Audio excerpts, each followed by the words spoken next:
Yo, what's going on, you guys? It's your boy Culture Shock. We are back with another video. Appreciate you guys for tuning in. We are here. Let's discuss some Colts football. The football season is almost here. It's right around the corner. I know you guys are super excited, just like I am. Let's go ahead and hop into the details of what we're going to talk about. Of course, as you can see from the title, we're going to mention Alec Pierce and Charvarius Ward being ready for week 1, which is exciting news for Colts fans. Of course, a lot of fans are skeptical about how they may be 100% going into week 1, but they look pretty comfortable and they're going to be ready for week 1, which is good news to hear. Of course, that's a breath of fresh air, relief, at least with all the injuries going up and down on the timeline of Twitter and Instagram and even Reddit. A lot of Colts fans worry because Colts media loves putting out things at the last minute, especially on at this last second when nobody really noticed. But the Colts released that Charvarius Ward is dealing with back injuries, but he's going to be available week 1. And Alec Pierce is finally back in practice and activated and going to be ready for week 1 as well. Before all of this happened, of course, the Colts did have a preseason game against the Falcons that went horrible. They pretty much got blew out, unprepared, lack of preparation, I guess, or just lack of execution would be the better way to explain it. The Colts backups look pretty horrible. Of course, we was having this conversation about who's going to be the backup quarterback between Anthony Richardson and Riley Leonard.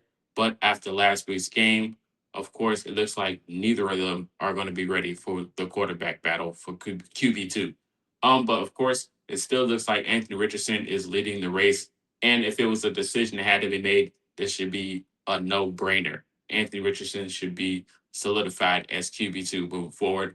I don't know what the issue is with Riley Leonard. He just has not looked good at all. The whole offseason and even preseason as well. But Richardson did show some type of flash and ability to look like he can compete for the QB2 position and solidify the spot. QB1, far stretch, but if worst comes push comes to shove, if we had to choose who we would be available to step in any moment, it would probably be Anthony Richardson. If I had to choose, I would call Philip Rivers, but that's just me. Neither here or there. We all got our opinions. A lot of people might even call Andrew Luck, even though he's nowhere near playing football again. But other than that, like I said, it was just a poor showing in the Falcons game. The linebacker group looked pretty decent. We get to see CJ Allen in the uniform for the first time, and he was at home. He had he had 3 tackles in his debut game. Of course, he still got to get his feet under him because he hasn't played any lick of football since he got drafted. He didn't even participate really in camp, but it was good to see him out there on the field. Hopefully, he can be a game changer moving forward. Austin Ajayi, he has 6 tackles. Jalen Carley's looked pretty decent. Brian Bachetta looked pretty decent. The linebacker group in general looked pretty solid. Spencer Schrader looked like he's going to walk away with the kicking competition. That's pretty much should show uh, who wins this job. But that's just my opinion. But other than that, like I said, the real question is who's going to be the backup quarterback moving forward. Other than that, like I said, Mekhi Blackmon, he got released. This was recent news as well.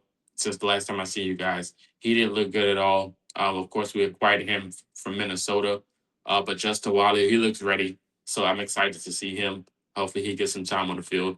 Charvarius Ward, like I said, he looked like he's going to be returning. Participated in some individual drills. Took part in some full team reps as of recent. He said he feels good, so that's good. Even though he's dealing with a back injury, it's something he's going to have to deal with all season. That's what he mentioned.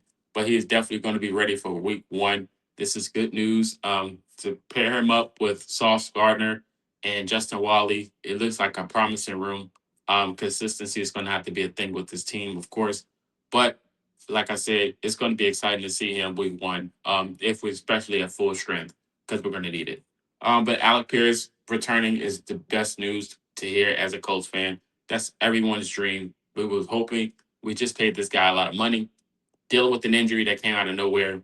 He's totally fine. A lot of people are still questioning the way he walks and things like that, but other sources say he walks like a robot on a normal basis anyway. So that doesn't bother me. But it's good to see that he's ready to play some football. He mentioned how the chemistry this year with this team is better than the chemistry that they had previously. which is huge. So that means that the team is all locked in and on one page and one accord, which is good to hear. So I'm super excited to see how Alec Pierce is going to look in wide receiver one role. Of course, we all remember him from his college days in Cincinnati and how much he was a dog. But having this opportunity with Daniel Jones to be a wide receiver one, they already had a good chemistry. So to have him as his wide receiver one without a Michael Pittman Jr., I think it's going to be a good move, especially having Keenan Allen out there with Josh Downs. I think, and even how can I forget our GOAT Tyler Warren at tight end. I think this is a pretty promising offense. They did pretty good at the beginning of the year last year, and I think they can take it up a notch. Still on edge with questions about Daniel Jones' health, but he looked pretty solid. Had some ups and downs, but overall, I think he looked pretty good and ready to compete, ready for week one. It's going to be a huge week. I am super excited to see how this team is going to look. And to piggyback off of Mekhi Blackmon release, they signed Kenneth Harris, 6 foot corner. Spent camp with the Patriots, which is another, pretty interesting story. Same situation like Kenny Moore coming from the Patriots to the Colts, but don't know how, that's going to work out with his favor. He might be a practice squad body, if anything. But it's going to be interesting to see what happens with that situation. But like I said, in total, getting Charvarius Ward and Alec Pierce back is just a huge sigh of relief going into week one. So it's going to be interesting to see how that works. You guys let me know your thoughts in the comment section. How do you feel about Alec Pierce and Charvarius Ward returning, the release of Mekhi Blackmon, the QB2 situation, and the results of the Colts so far before heading to the season? Let me know your thoughts. And until next time, this is Culture Shock. Have a good one.